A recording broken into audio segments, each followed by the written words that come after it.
Salut les élèves dans une nouvelle séance des fonctions numériques. Aujourd'hui, on va, Inch'Allah, continuer notre leçon des fonctions numériques. La dernière fois, on a parlé de la fonction f de x égale ax au carré.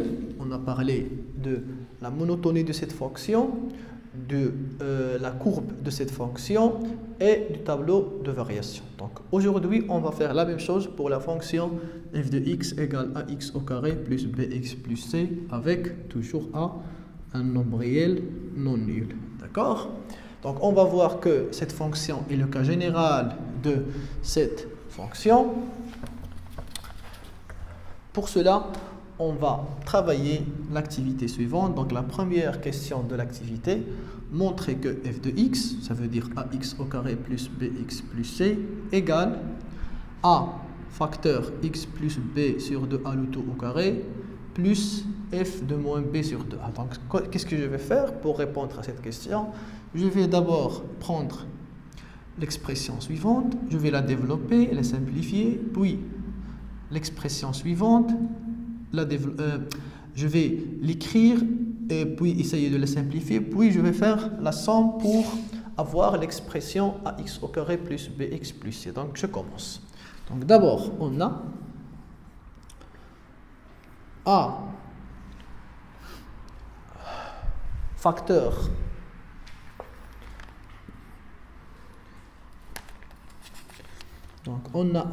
facteur x plus b sur 2a, le tout au carré égale. Ok, donc ça égale a facteur. Donc c'est une identité remarquable, donc c'est x au carré plus 2 fois x fois b sur 2a plus b sur 2a, le tout au carré. D'accord? Donc ça égale a facteur x au carré plus, donc 2 fois 2 simplifie avec 2, donc xb sur a, xb sur a plus b au carré sur 4 a au carré. D'accord? Puis je vais distribuer a, donc ax au carré plus, donc a fois xb sur a, c'est plus xb et plus, donc ab au carré sur 4a au carré, c'est b au carré sur 4a. Donc a se simplifie avec a au carré et on va avoir b au carré sur 4a. D'accord? Donc ça c'est l'expression de a facteur x plus b sur 2a le tout au carré. On va l'encadrer, d'accord, pour l'utiliser après. Maintenant, je vais essayer de simplifier f de moins b sur 2a. Donc, comme vous savez que f de x égale a x au carré plus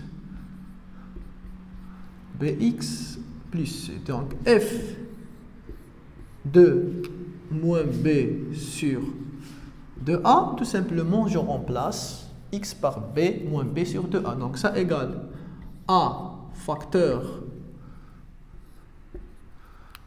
moins b sur 2a le tout au carré plus b fois moins b sur 2a, voilà, et plus c. Maintenant, on va essayer de simplifier cette expression. Donc ça égale a fois b au carré sur 4a au carré moins b au carré sur 2a plus c. D'accord? De la même façon, comme on a fait la dernière fois, A se simplifie avec A au carré. Donc c'est B au carré sur 4A moins B au carré sur 2A plus C. D'accord? Donc ça c'est F de moins B. Voilà. Donc c'est F de moins B sur 2A. Voilà.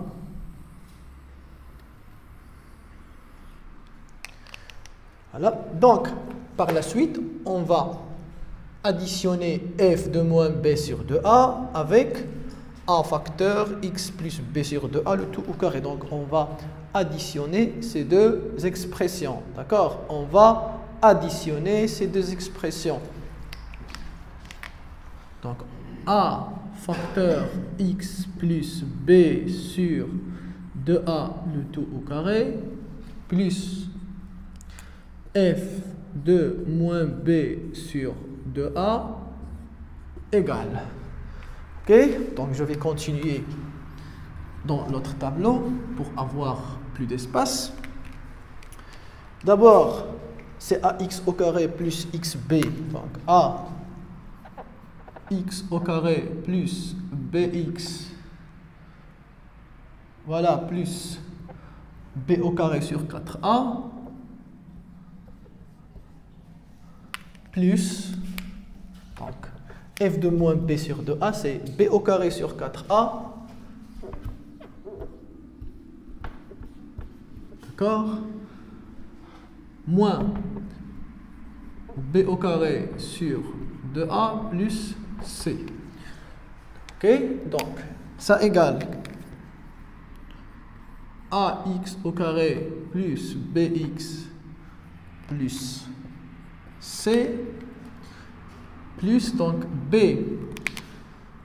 au carré sur 4a plus b au carré sur 4a, ça égale a. Donc déjà on a le même dénominateur, on le conserve, et b au carré plus b au carré, c'est 2 b au carré moins b au carré sur 2a. D'accord?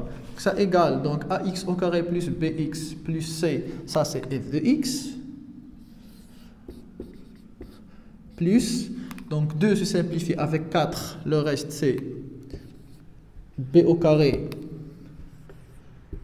sur 2a moins, je m'excuse, j'ai oublié d'écrire b au carré, donc ça, donc b au carré, donc moins b au carré sur 2a.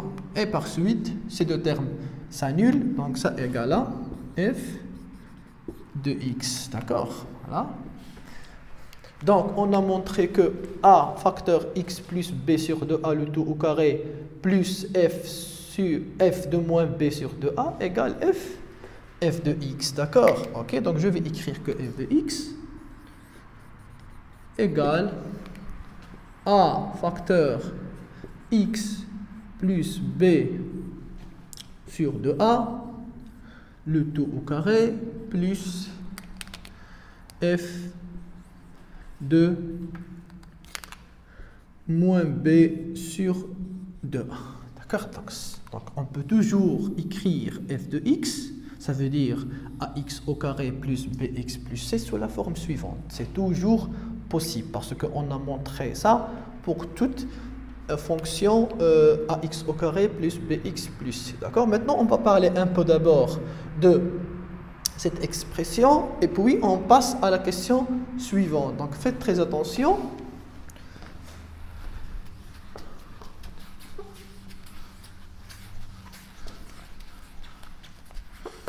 Donc, quand je prends a facteur x plus b sur 2a, le tout au carré plus f de moins b sur 2a, on va noter, faites très attention, on va noter le terme suivant par alpha, d'accord? Donc, on va poser que alpha égale moins b sur 2a. Enfin, automatiquement, je vais avoir plus f de alpha, D'accord? Et le terme B sur 2A, c'est l'opposé. Donc ce terme est l'opposé de ce terme. Donc ça, c'est alpha. Donc automatiquement, l'opposé de alpha, c'est moins. C'est moins alpha, tout simplement. Donc alpha égale moins B sur 2A. Donc moins alpha égale B sur 2A. Donc à la place de B sur 2A, je vais écrire donc A facteur X. Voilà. Donc plus moins alpha, c'est moins. Donc pas la plus. Moins alpha. D'accord? Le tout au carré. D'accord? Donc au lieu de écrire plus moins alpha, on écrit x moins alpha. D'accord? X moins alpha. D'accord? Donc la forme de f de x, ou bien l'expression de f de x, il sera donc f de x égale a facteur x moins alpha le tout au carré plus f de alpha avec alpha égale moins b sur 2a.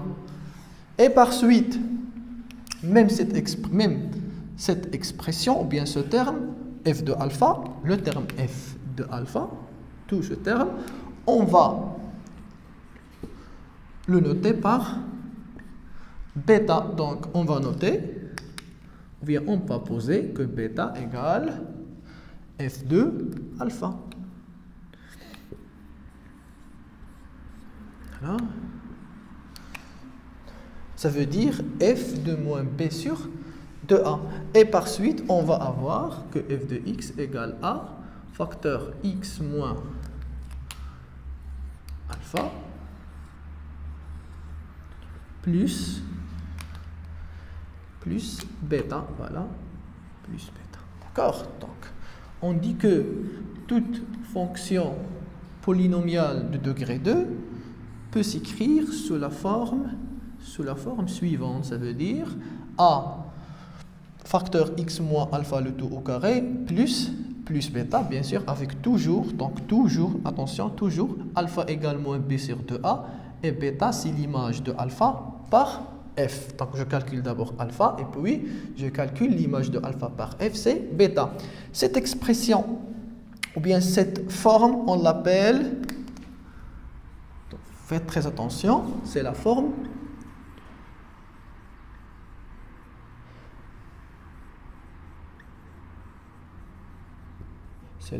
canonique de f de x. D'accord? Donc on appelle la forme suivante, c'est la forme canonique de f de x.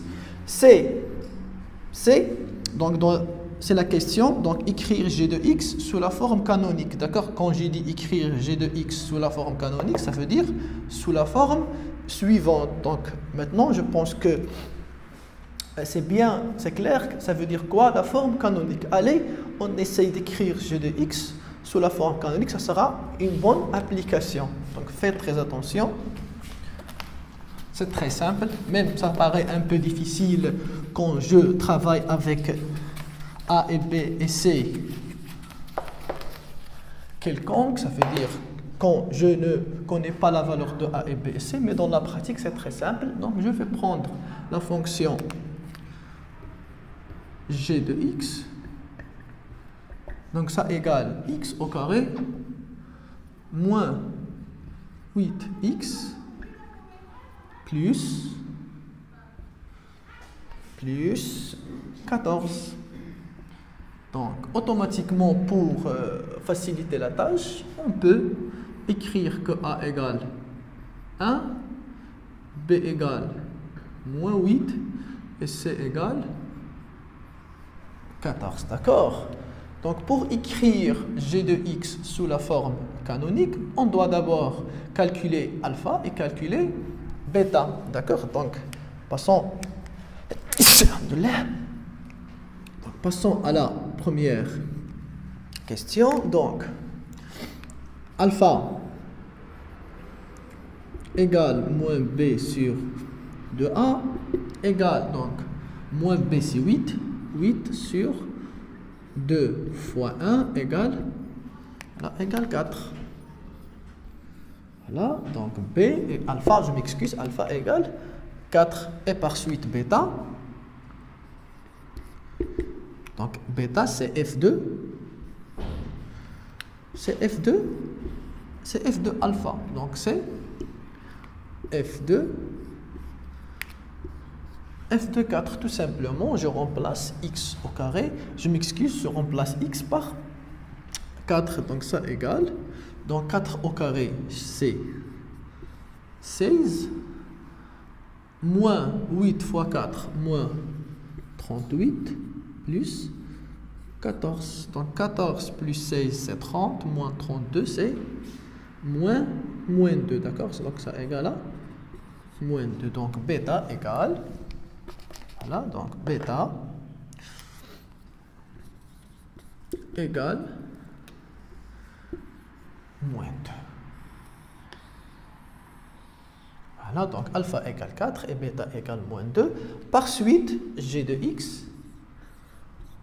Donc on a dit, on doit toujours apprendre la forme canonique en général. C'est a facteur x moins alpha le tout au carré plus bêta, bah, tout simplement. Ça égale. Donc a, ça égale à 1. Donc 1, c'est un élément neutre pour la multiplication. Donc ça égale à x moins alpha c'est 4 plus bêta c'est plus moins 2. Donc c'est moins 2. Ok, donc g de x égale.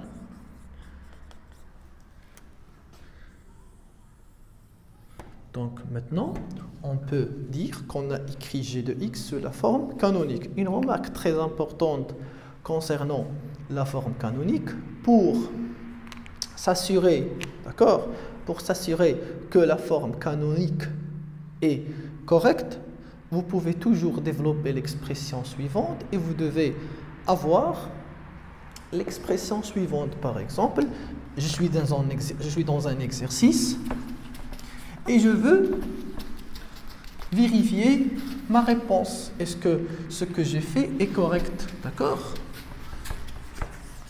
C'est normal.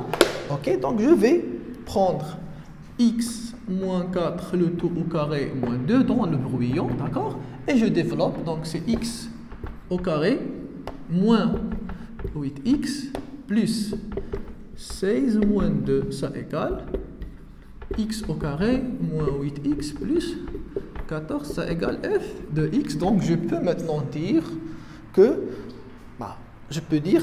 g de x, bien que ce que j'ai fait est à 100% correct. Une autre remarque très importante, d'accord, pour certains élèves, d'accord, juste une remarque, pour certains élèves qui n'aiment pas trop écrire, d'accord, vous pouvez utiliser vos compétences de décomposition, d'accord, et votre intuition pour ne pas faire tout ça, ne pas passer par toutes ces étapes. Par exemple, je prends g de x égale x au carré moins 8 x plus 14 et je veux écrire la forme canonique. Donc la forme canonique, le voilà. Donc tout ce que je dois faire, c'est de chercher une identité remarquable, d'accord, soit par ajouter et soustraire, ou bien par factoriser. Donc dans ce cas, c'est très simple. Donc c'est x au carré moins 8x, donc je dois avoir 16, donc plus 16. Or, donc pour avoir 14, je dois soustraire moins 2.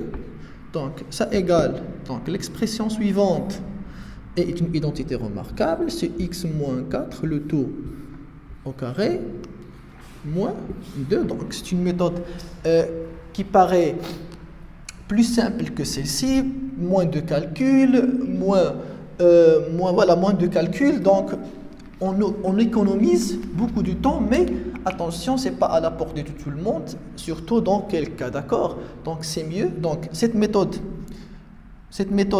elle est plus pratique parce que tout le monde peut l'appliquer, mais cette méthode, parfois certains élèves, elles trouvent des difficultés à l'utiliser. Donc vous pouvez utiliser la méthode que vous préférez.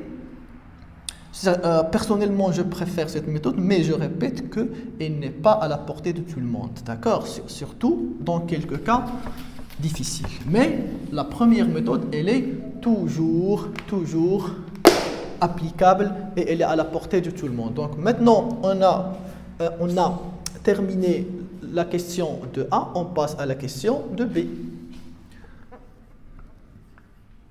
D'accord? Donc, on va tracer la courbe de G. Donc, pour tracer la courbe de G, on aura besoin de deux propriétés. D'accord? Donc, on aura besoin de deux propriétés avant de passer à un repère pour tracer la courbe de G. D'accord? Donc, ce que je vais faire maintenant, je vais d'abord tracer un repère et puis on continuera notre séance. Donc, je vais vous voir dans 2 minutes. À bientôt.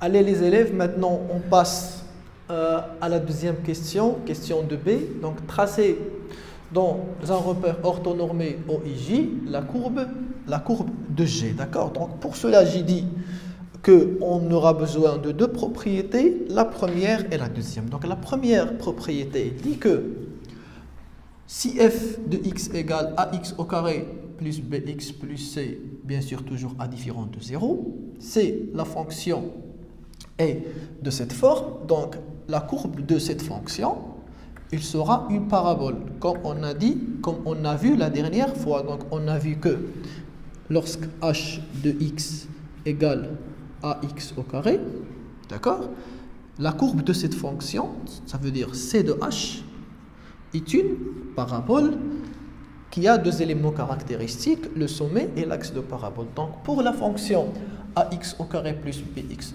plus c, la courbe de cette fonction est aussi une parabole, mais la différence, elle est dans les éléments caractéristiques, d'accord. Donc oui, c'est une parabole, mais qui n'a pas les mêmes éléments caractéristiques. Oui, il a un sommet, bien sûr, toute parabole, elle a un sommet et un axe, mais ce qui est différent, c'est le sommet de cette parabole. Le sommet, il est le point oméga de coordonnées alpha, bêta, pas comme cette fonction, le sommet de coordonnées 0, 0, d'accord. Et l'axe de parabole, et c'est l'axe des ordonnées, donc c'est la droite de l'équation x égale 0, ou bien c'est l'axe des ordonnées. Or, pour cette fonction, non. Le sommet, c'est le point oméga de coordonnées alpha, bêta qu'on a déjà calculé. Donc ça, c'est l'importance de la forme réduite, c'est l'extraction de alpha et bêta pour l'utiliser pour tracer la courbe de f, d'accord. Donc pour la fonction g,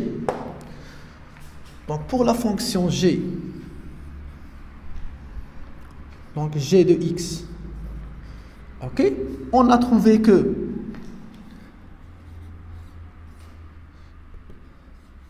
donc le sommet de cette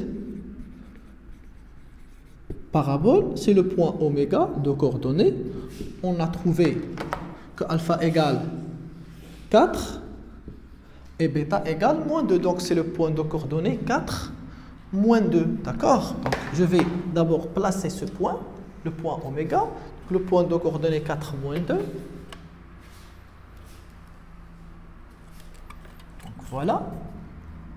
Ça c'est le point oméga. Donc ça sera le sommet de la parabole. D'accord? Et on a l'axe de parabole, c'est la droite d'équation x égale alpha. Donc l'axe, c'est la droite x égale alpha, c'est-à-dire égale 4. Pas tout simplement, c'est très simple pour tracer cette droite. C'est une droite qui est parallèle à l'axe des ordonnées et qui passe par le sommet de la parabole. D'accord? Voilà. Je vais tracer cette droite. Voilà. Pour que les choses soient précises. D'accord, voilà.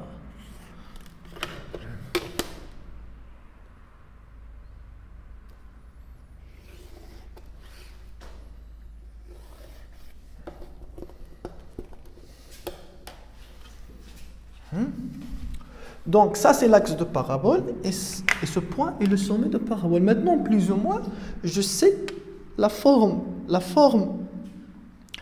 approximative de la parabole. Donc elle sera de cette forme. Mais pour tracer la parabole je dois avoir ou bien je dois placer des points qui appartiennent à la parabole comme j'ai fait la dernière fois.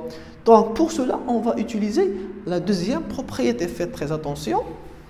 Donc la deuxième propriété, il dit que pour la fonction f de x égale à x au carré plus bx plus c, c de f, la courbe de f, est une image de la parabole ch. Avec h, c'est la fonction définie par h de x égale à x au carré, le a est le même, d'accord?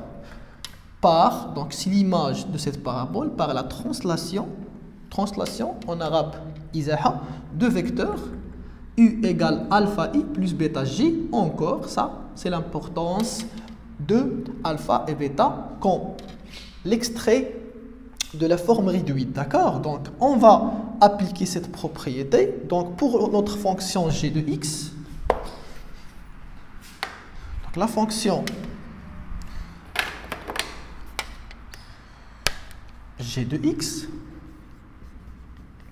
égale x au carré moins 8x plus 14. Donc, la fonction h de x, donc je prends ax au carré, donc x au carré. Donc, c de g, c'est la translation de c de h par le vecteur u de coordonnées alpha, bêta, d'accord? Donc, ce que je vais faire, faites très attention, je vais tracer d'abord C de H. D'accord? Je vais tracer C de H. Parce que on a vu dans la dernière séance comment on trace la courbe de telle fonction, la fonction ax au carré. Et puis, pour passer à C de G, je vais passer par la translation. La translation, ok? Cette translation, et les deux vecteurs u de coordonnées, dans notre cas, c'est le 4 moins 2, d'accord? Alpha, bêta. Comment on va faire ça? Je vais vous montrer maintenant, d'accord? Donc d'abord, je dois tracer C de H. Donc pour tracer C de H, comme vous savez, je dois avoir un petit tableau avec quelques points, d'accord? Donc je vais tracer ce tableau. Faites très attention. Donc on trace un petit tableau.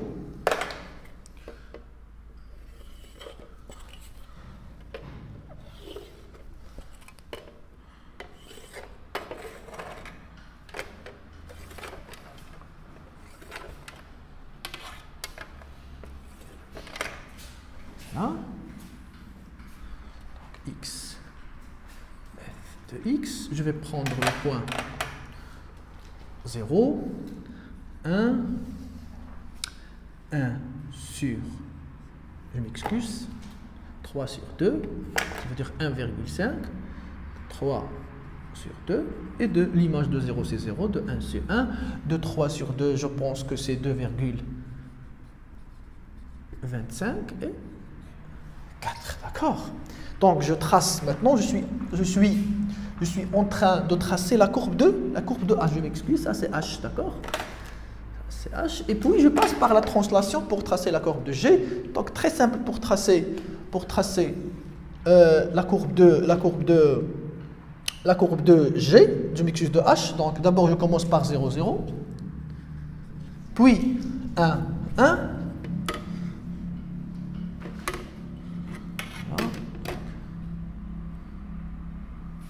Voilà. Et par suite, 3 sur 2, 2,5. Donc 3 sur 2, c'est 1,5. D'accord? Vous savez déjà ça. Donc 1,5.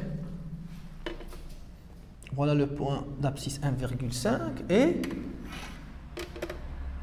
2,25. C'est presque ici. Et 2, 4. Donc 2, 4. Voilà, le point de coordonnées de 4. Et par suite, comme on a vu la dernière fois, je passe par symétrie par rapport à l'axe par rapport à l'axe des ordonnées, ou bien par rapport à l'axe du parabole. Parce que l'axe des paraboles, dans ce cas, c'est l'axe des ordonnées. Donc voilà.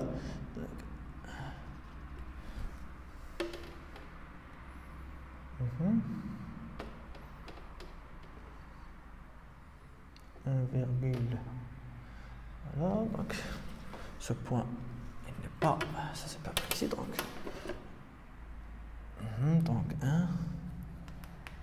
1 et 2 et 2 virgules, parce que la petite faute, voilà, 1,5, 3, voilà. Ça c'est le symétrique, et par suite, le dernier point, c'est ce point. Voilà, donc je trace maintenant la courbe de H.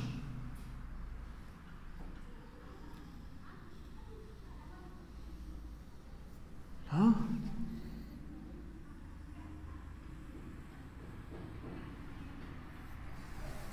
Maintenant que j'ai tracé la courbe de H, d'accord? Que j'ai tracé la courbe de H, je vais passer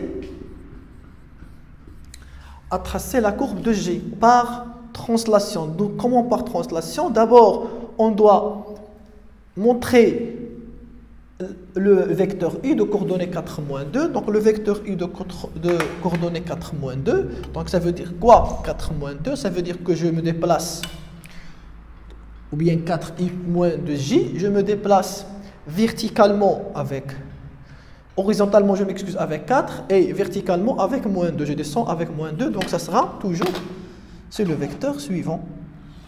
Ça, c'est notre vecteur de translation. Ok?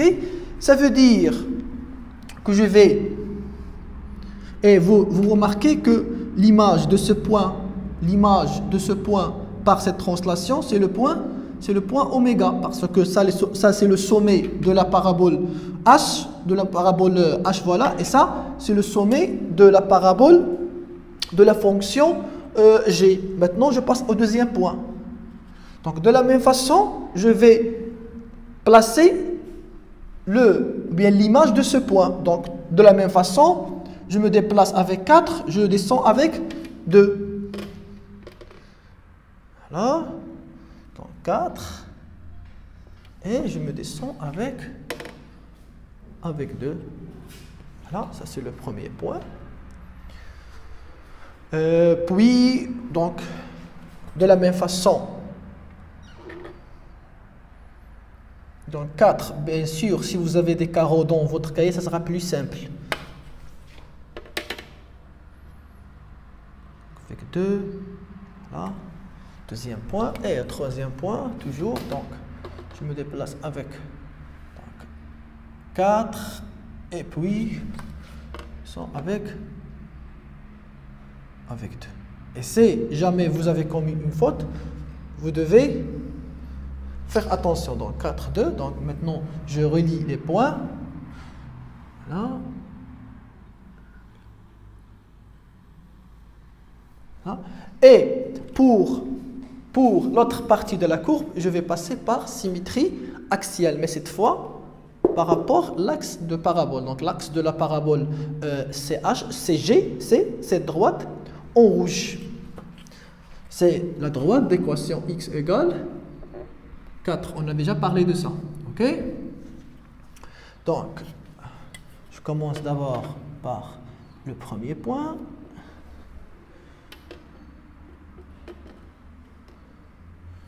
Voilà. Deuxième point.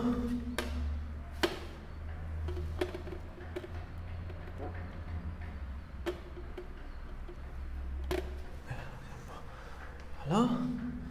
Donc,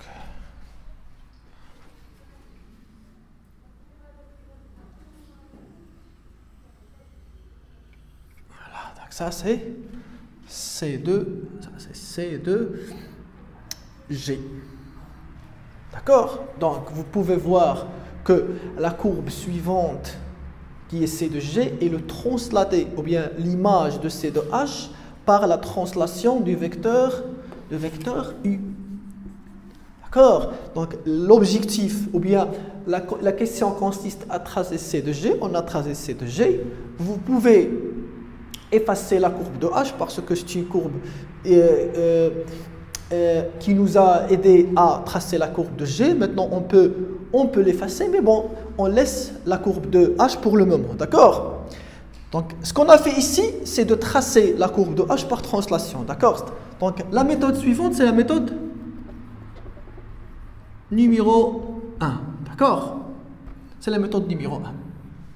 Il y a une autre méthode de faire ça, et les deux méthodes, elles sont correctes. Et vous pouvez choisir la méthode convenable, d'accord? Donc, chacun préfère une méthode avec laquelle il va travailler. Moi, je préfère la deuxième méthode, donc faites très attention.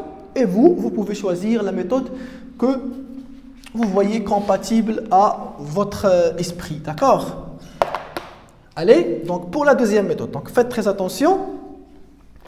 Donc on va se baser sur le concept de la translation. Mais cette fois, on ne va pas translater la courbe, mais plus ou moins, on va translater tout le repère. Même si la translation des repères, cette expression, il n'existe pas. On ne translate pas un repère, d'accord? Mais c'est plus ou moins l'idée. Donc, on va prendre le paire suivant, le paire qui est en noir, au IJ, et on va le translater. Ça veut dire on va le mettre ici. Ça veut dire qu'on va avoir un autre repère. Donc, le repère O, I, J, je vais le déplacer virtuellement, d'accord? C'est virtuel. Pour qu'il soit le repère d'origine. Oméga, I, J, parce que les vecteurs, ils vont rester les mêmes. Le vecteur IJ, le vecteur IJ ou bien la base, elle reste la même. Donc, je vais translater ou bien déplacer le repère, mais juste d'une manière virtuelle, d'accord? Donc, voilà ce que je vais faire. Faites très attention. Maintenant, voilà, un stylo rouge. Voilà. Donc, je vais placer d'abord le point oméga, et puis je vais tracer un repère orthonormé. Attention, on doit travailler avec les mêmes unités, la même base, IJ. D'accord, voilà.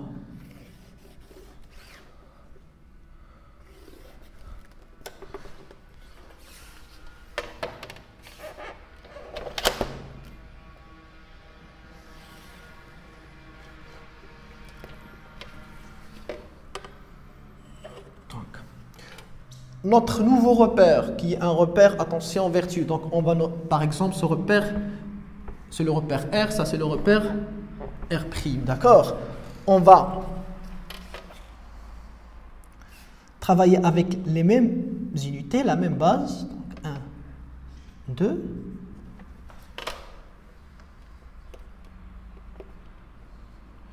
Moins 1, moins 2.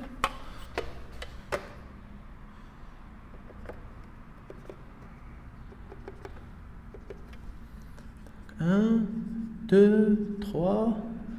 Donc, essayez toujours d'utiliser des couleurs différentes, d'accord? Donc, pour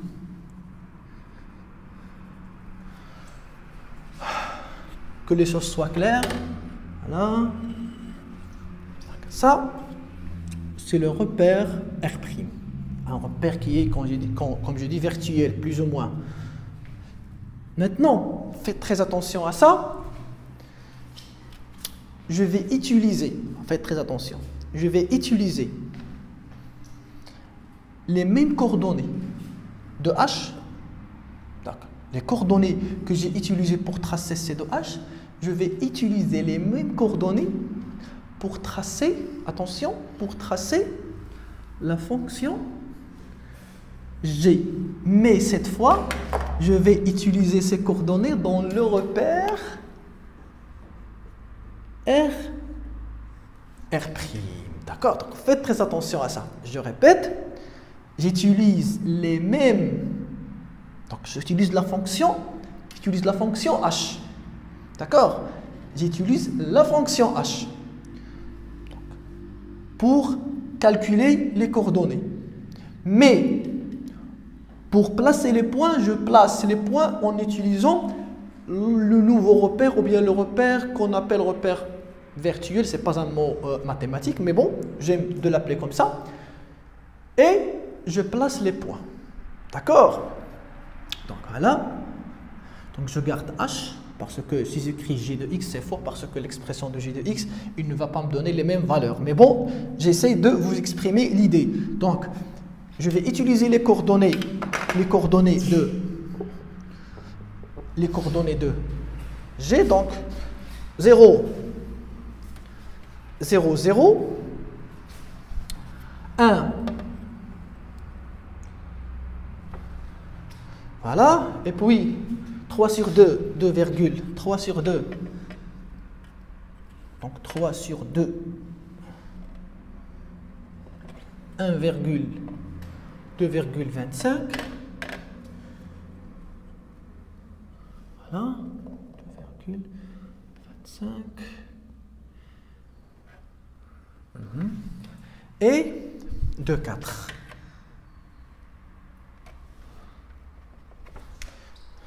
Et par suite, je passe par symétrie par rapport à l'axe des ordonnées, mais des repères, attention, des repères R'.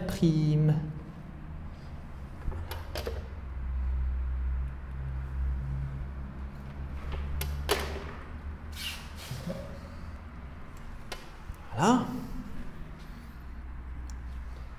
Non, ça c'est pas un point. Ah, là, c'est un point.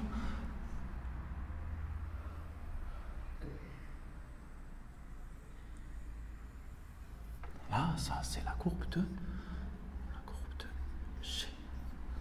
Donc ça c'est la deuxième méthode pour tracer la courbe de G. D'accord? Elle est préférable, attention, elle est préférable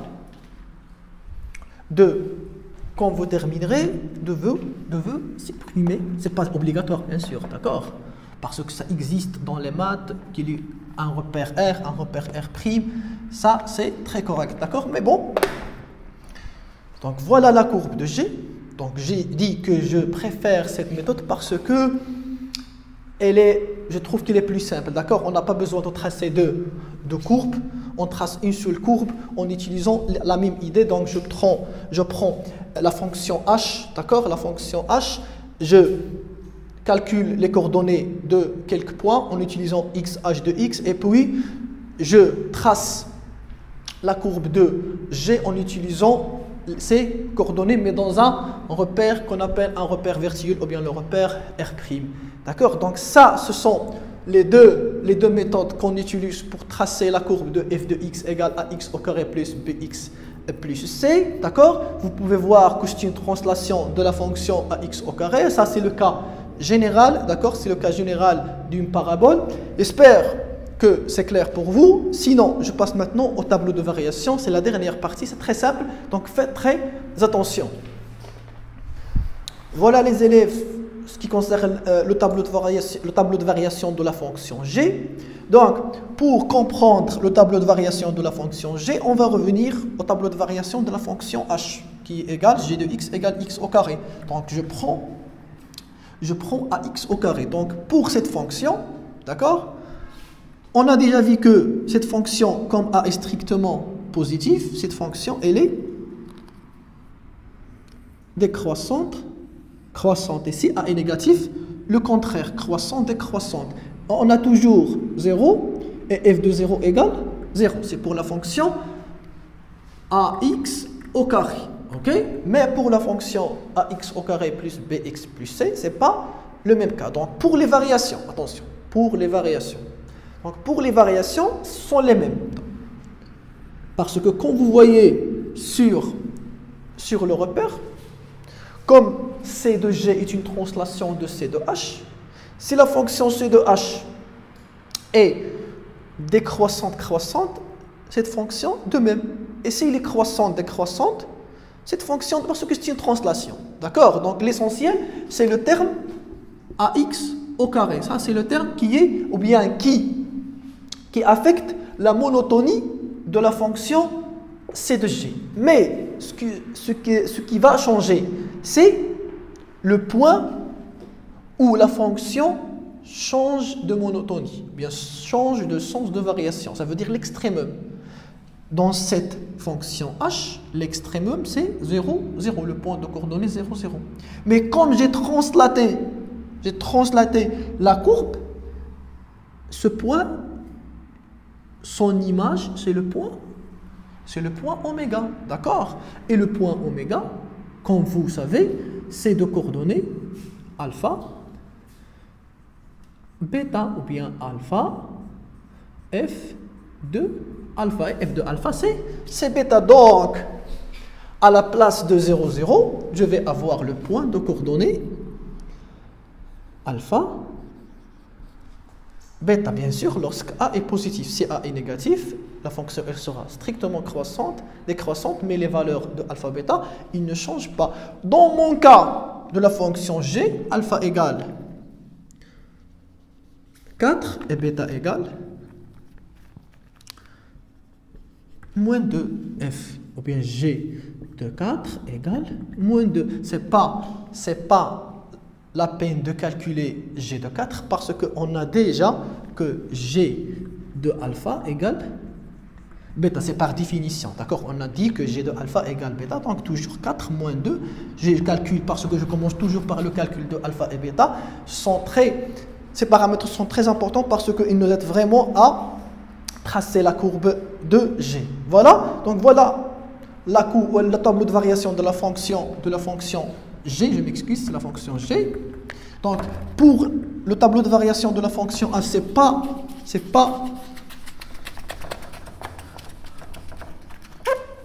obligé, ou bien c'est pas demandé de le tracer parce que la question, elle consiste à tracer le tableau de variation de la fonction g. Donc, j'ai tracé le tableau de variation de la fonction h juste pour vous expliquer comment les choses se passent. Mais dans les exercices, vous mettez directement là le tableau de variation de la fonction g. D'accord? Donc voilà, c'était la deuxième partie des fonctions numériques, partie 2. On a parlé de la fonction f de x égale ax au carré plus bx plus c. J'espère que c'est clair pour vous.